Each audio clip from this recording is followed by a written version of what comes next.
కృష్ణవంశీ గారితో వర్క్ చేసిన top technicians work కానీ అవుట్పుట్ కానీ నచ్చకపోతే ఇది నాకు నచ్చలేదు ఇమీడియట్గా మార్చండి అని అడిగే పరిస్థితి ఎప్పుడైనా వచ్చిందా? ఒకవేళ వస్తే మీరు అడుగుతారా? ఈవెన్ ఇళయరాజా గారిని కూడా. ఇళయరాజా గారు అయితే ఒకసారి అడిగి అంతఃపురానికి, కానీ ఒక పాట అదే సైసిందేకి ముందు ఇంకొక పాట ఆయన ఒకటి అనుకున్నారు, నచ్చకపోవటం అని కాదు, సూట్ అవ్వట్లేదు సార్, మ్యాచ్ అవ్వట్లేదు, ఇంకా రగ్గెడ్గాను రఫ్గా కావాలి. తిట్టారు ఆయన, ముందే చెప్పచ్చు కదరా అంతా. లేదు తిట్టారు, ముందే చెప్పచ్చు కదరా, ముందే చెప్తే అదే చేయించోండి కదా నీకు అంటారు. ఆయన అడుగుతారు, ఏం కావాలని అడుగుతారు ఆయన. సో నేను మీ ఇష్టం సార్, ఇది సిచ్యువేషన్, మీరు ఏమి ఇచ్చినా నేను తీసుకెళ్తాను, నేను చెప్తా ఉంటాను ఆయనతో. మిగతా అందరితోటి ఈ వచ్చింది నాకు ఇది కాదు ఇంకోటి ఏదో కావాలని. అది వచ్చినప్పుడు మీరు నిర్మోహమాటంగా చెప్పినప్పుడు మామూలు సేమ్ లెవెల్, ఇప్పుడు మీ సమకాలీనులైతే okay you both have argument ఉంటుంది, డిస్కషన్ ఉంటుంది. ఇప్పుడు నీకు అతను నచ్చకపోవటం కాదు, అతను నీ సినిమాకి చేసిన ఒక వర్క్ నీకు మ్యాచ్ అవ్వట్లేదు, కనెక్ట్ అవ్వట్లేదు అంటే నువ్వు అతనికి ఎక్స్ప్లెయిన్ చేసిన విధానంలో ఏదో తప్పు ఉంది, అతను రాంగ్గా చెప్పాను, లేదా అతనికి ఈ భావన రాకూడదు అని అది క్లియర్ చేయడానికి ట్రై చేస్తాను. నువ్వేమనుకున్నావురా దీన్ని, నేను ఇలా అనుకుంటున్నాను, మ్యూజిక్ డైరెక్టర్ అయితే ఇలాంటి రెఫరెన్స్లు, ఈ జమైకన్ మ్యూజిక్, ఈ సౌత్ ఆఫ్రికన్ మ్యూజిక్, ఈ తమిళ్ సాంగ్, ఈ హిందీ సాంగ్, ఇలాంటి ఒక ట్రెడిషనల్ ఆర్కెస్ట్రేషను, లేదు ఫ్యూజన్ ఆర్కెస్ట్రేషను, లేదా ఒక రెగే స్టైల్ సాంగ్, రెగే స్టైల్ సాంగ్ని మనం దీనికి ఒక రొమాంటిక్ వాడతాము, ఇలాంటి విజువల్స్ తీస్తాను, ఇలాంటివన్నీ చెప్పినప్పుడు వాళ్ళకు 300 ఆప్షన్స్ వస్తాయి ఇమ్మీడియట్గా. మ్యూజిక్ అయితే 300 రకరకాల ట్యూన్స్ వస్తాయి. ఆ ట్యూన్లోంచి నా సెన్సిబిలిటీకి, నా సినిమాకి నేను ఎక్స్పెక్ట్ చేస్తున్న విధానానికి, ఆ సినిమా తాలూకు ఓవరాల్ నెర్వ్ ఆఫ్ ద మ్యూజిక్కి కనెక్ట్ అవ్వాలి. సో అన్నీ ఉంటాయి కాబట్టి డిస్కషన్స్ అవుతాయి. నాకు ఎవరితోటి గొడవలు లేదు, చెప్తా. అప్పుడు అలాగే ఒక లైటింగ్ అనేది నేను ట్యూన్ ఇవ్వను,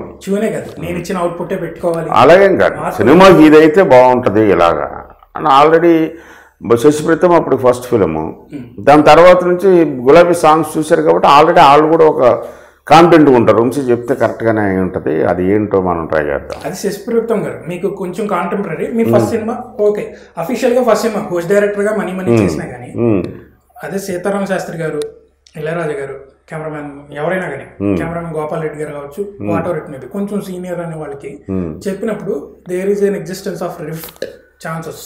రిఫ్టర్ అది చూడటంలో ఉంటుంది, అది రిఫ్ట్ కాదు, it is not a rift, it's the clash of ideas. Okay, అవి నేను అనుకున్నది ఆయన అనుకున్నది తేడా రావచ్చు, బట్ ఎప్పుడు రాలేదు నాకు ఎవరితో. ముందే చాలా క్లియర్గా చెప్తా, చాలా క్లియర్గా ప్రతి ఒక్కరికి ఎక్స్ప్లెయిన్ చేస్తా. చేసిన తర్వాత అడుగుతాను, సార్ నేను చెప్పింది మీకు అర్థమయ్యేలాగా నేను చెప్పగలిగానా అని. అవసరమైతే ఇంకొకసారి చెప్తాను, కాదు ఇదే కదా నువ్వు అడుగుతున్నది, కాదు కరెక్టు, లేదా అది కాదు సార్ ఇలాగ అనుకుంటున్నాం. So it was a discussion. Rift అనేది ఎప్పుడు ఉండదు.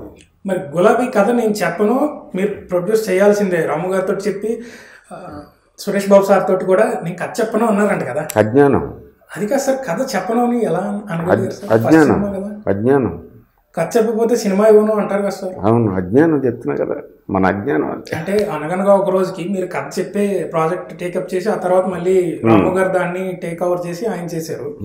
అంటే నేను సరిగ్గా చేయలేకపోయాను కాబట్టి ఆయన తీసుకోవాల్సి వచ్చింది, రాము గారు టేక్ ఓవర్ చేయాల్సి వచ్చింది. బట్ మనీ అదరగొచ్చారు కదా సార్ మీరు అంతకుముందే. ఉంటుంది కదా, ఒక్కొక్కసారి కుదురుతుంది, ఒక్కోసారి కుదరదు. బట్ మూడోసారి ఈ ప్రయత్నం ఖచ్చితంగా నా నేమ్ తోటే ఉండాలి అన్న కాంటెక్స్ట్ లో కథ చెప్పకుండా సినిమా అడిగితే రాము గారికి మీ కాన్ఫిడెన్స్ ఉంది కాబట్టి ఇచ్చారు. సురేష్ బాబు గారికి కూడా కథ చెప్పను అనేసరికి అదే అజ్ఞానం కదా, అది నా అజ్ఞానం. అంటే do you have any point to convince him మీరు ఓకే అని? లేదు, నేను అలా అనుకోలేదు అసలు. మనం చాలా పెద్ద తోపులో ఉన్నాయి ఫీల్ అయ్యాను. ఒకవేళ నీకు సినిమా ఇస్తానయ్యా, నాకు కథ నచ్చితేనే ఇస్తానని ఒకటి రాసి ఇచ్చారు అప్పుడు చెప్పేవాళ్ళు. ఏమో అప్పుడు పరిస్థితి చెప్పుకుంటే వెంకటేష్ గారిని ఇస్తున్నారు కదా గులాబీకి. అసలు యాక్చువల్లీ వెంకటేష్ గారు కాదు, అప్పుడు చక్రే, అప్పుడు చక్రవర్తి గారు, ఎప్పుడు చక్రే. ఓకే, సో జేడి చక్రవర్తి గారు గులాబీ ఇన్ ద టైం, గులాబీ టైంలోనే ఐ థింక్ సో, నాకు తెలిసిన నేను చదివిన న్యూస్ పేపర్ ఆర్టికల్ని బేస్ చేసుకుని అడుగుతున్నా. విక్రమ్ ఇంటర్వ్యూ చూశాను సాక్షిలో at the time of degree చదివే టైంలో, ఇంటర్ దొబ్బి ఆ గ్యాప్లో అనుకుంటున్నాను. గులాబీలోనే ఇందులో మీ సినిమాలోని ఇరుక్కుని అంటే కొంచెం టైం బట్టి ఇలా ఉందో ఏదో మొత్తానికి అనుకున్న ఒక రోజు అండ్ గులాబీ ఇన్ బిట్వీన్ అనుకుంటా. సేతు అనే సినిమాని ఆయన వదిలేశారు. సినిమా వల్ల విక్రమ్కి నైట్ స్టార్ అయ్యాడు. ఆ సినిమా విక్రమ్ ఎప్పుడు అప్రోచ్ అవ్వలేదు. ఓకే, అంటే నేను సాక్షిలో చదివింది చెప్తున్నాను. ఏమో నాకు తెలియదు అసలు. అంటే మురళీ గారు ఎప్పుడు అప్రోచ్ అవ్వలేదు ఫస్ట్ నుంచి చక్రియ దానికి. ఓకే, సో అంటే మీ సినిమా కోసం అంత కమిటెడ్గా ఉండి నిజంగా నచ్చిన సినిమా అయినా వదులుకోవాల్సిన పరిస్థితి వచ్చింది అన్న కాంటెక్స్ట్లో అక్కడ వచ్చింది, వార్త వచ్చింది.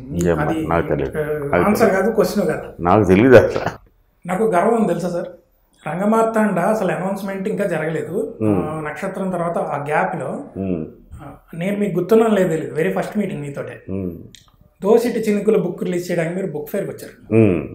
తర్వాత సినిమా గురించి 5-6 క్వశ్చన్స్ మిమ్మల్ని మామూలుగా వేసి తర్వాత సినిమా గురించి అడిగితే రంగమార్తాండ గురించి ఫస్ట్ నాకే చెప్పారు మీరు. ప్రకాష్ రాజ్ హీరోగా నేను తీస్తున్నాను, నేను ఫిల్మ్ ఏంటనేది సస్పెన్స్, ఏమేం చెప్పను, but there is an intense drama in it అన్నట్లుగా నాకు రివీల్ చేశారు.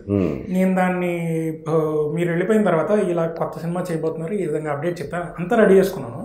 నా బ్యాడ్ టైం ఏంటంటే ఆ మెమరీ కార్డు క్రాష్ అయింది. మళ్ళీ మీ అవకాశం మీతో అపాయింట్మెంట్ ఇన్నాళ్ళకి కానీ దొరకలేదు. అప్పుడు కనుక అది రిలీజ్ అయి ఉంటే కంటిన్యూ నేను అవే చేసుకుంటుంది. సెలబ్రిటీ ఇంటర్వ్యూస్లో ఇంకో 10 ఎక్స్ట్రా చేసేవాడిని. బట్ ఆ నాస్టాలజిక్ ఫీలింగ్ ఉంది, ఆ ఫుటేజ్ లేదు, అది పెద్ద బాధ. ఇదే సినిమాలో జనరల్గా ఈ సినిమాకి ది బెస్ట్ కాస్టింగ్ తీసుకున్నారు మీరు. ఇళయరాజా సార్తో కాంబినేషన్ రెండోసారి, రీమేక్ రెండోసారి.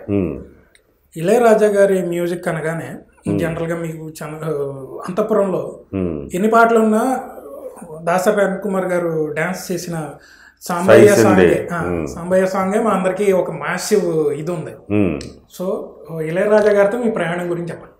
ఇళయరాజా గారు నేను అసిస్టెంట్గా ఉన్నప్పుడు శివ కలిశాను. ఆ టైంలో ఒక 3-4 ఇయర్స్గా చెన్నై దిగేటప్పటికి ఆయన పెద్ద పెద్ద కట్అవుట్లు, అసలు ఫస్ట్ ఆ మ్యూజిక్ మా ఊర్లో ఉన్నప్పుడే వయసు పిలిచింది, భద్రకాళి, టిక్ టిక్ టిక్, ఇవన్నీ సినిమాల్లో మ్యూజిక్ రేడియోలో వింటూ ఉండేవాడు బాగా. అప్పటి నుంచే పట్టుకుంది ఆయన. ఇదాన్ని మెడ్రాసు 85లో వచ్చినప్పుడు ఆయన పీక్ పొజిషన్లో ఉన్నారు. అంటే ఆయన 60-70 ఫీట్ కటౌట్లు పెడతా ఉండేవారు థియేటర్ల దగ్గర, హీరోల కంటే పెద్దగా రోడ్స్ మీద కటౌట్లు పెడతా ఉండేవారు. ఎక్కడన్నా ఇళయరాజా పాటలు అలా ఎడిక్ట్ అయినా. సో నాకు చాలా ప్యాషనెట్గా అనిపిస్తుంది ఆయన వర్క్. ఫస్ట్ టైం ఎక్కడికి వెళ్తారు సార్ శివ టైంలో? రికార్డింగ్ థియేటర్లు ఉన్నాయి. ఓకే, అంటే యువర్ ఇంటరాక్షన్ విత్ రాజా గారు అంత లేదు, అసిస్టెంట్లు కదా, రాము గారు ఇంటరాక్షన్, మేము దూరంగా ఉండటం. ఓకే, మనకి ఏమైనా కావాలంటే అది సీన్ లిరిక్ పేపరు అది సింగర్స్కి ఇవ్వటం. ఆ తర్వాత కొంచెం ఎక్కువ ఇంటరాక్షన్ అవ్వాల్సిన అదృష్టం ఎప్పుడు వచ్చిందంటే బ్యాక్గ్రౌండ్ స్కోర్ జరుగుతున్నప్పుడు శివాకి బాంబేలో జరిగింది. నేను ఒక్కనే అసిస్టెంట్ డైరెక్టర్ ఉన్నాను. సో పొద్దున్నే రాగానే ఆయన లోపల థియేటర్కి తీసుకెళ్ళటం, రీల్ అరేంజ్ చేయటం. అప్పుడంతా రీల్స్ మీద ఉండదు, ఇప్పుడు డిజిటైజ్ అయిపోయింది కూడా, సౌండ్ అరేంజ్ చేయటం. ఆయన ఏదన్నా డౌట్ అంటే సో ఆయన పక్కనే ఉండి ఆయన వెనకాల ఉండి సో కంటిన్యూగా ఆయనతోటి ఉండేవాడు. అప్పుడు ఇంటరాక్ట్ అయింది. ఓకే, ఇన్నాళ్ళ తర్వాత అంటే అంతఃపురంకి అంటే అప్పటికే మీరు మంచి మీ ముద్ర గుద్దిన డైరెక్టర్ అంతఃపురం సినిమాకి. అంతఃపురానికి మీరు ఆయన అప్రోచ్ అయ్యేటప్పుడు what is the remember interesting సంఘటన? అలాగే లేదు, దేవుడి దగ్గరికి వెళ్తున్నట్టే ఇంట్రెస్టింగ్ ఏమన్నా, నా దగ్గరికి వెళ్ళటమే ఒక ఇంట్రెస్ట్. వెరీ ఫస్ట్ టైం ఆయనతో వర్క్ చేశారు. అది బుద్ధిగా చేతులు కట్టుకుని కథ చెప్పి ఆయన ట్యూన్లు ఇస్తుంటే తీసుకుని రికార్డింగ్ చేయించుకుంటాం. బ్యాక్గ్రౌండ్ స్కోర్ అప్పుడు నిలబడి వెనకాల ఆయన అడుగుతుంటే చెప్పడం. సేమ్ శివాకి ఎలా ఉందో అలా అదే ఇది ఉంది, ఇవాళ కూడా అదే ఉంది. ఇంత గ్యాప్ వచ్చింది అంతఃపురం తర్వాత ఇదే మళ్ళీ చేయడం రాజా సార్తో. అవును, రంగమార్తాండ. ఎందుకు ఇంత గ్యాప్ తీసుకున్నారు సార్తో వర్క్ చేయడం? అంటే మళ్ళీ ఆయన స్థాయికి ఆయనతోటే చేయించాలనే అంత స్థాయి ఉన్న సినిమా తీయలే నేను.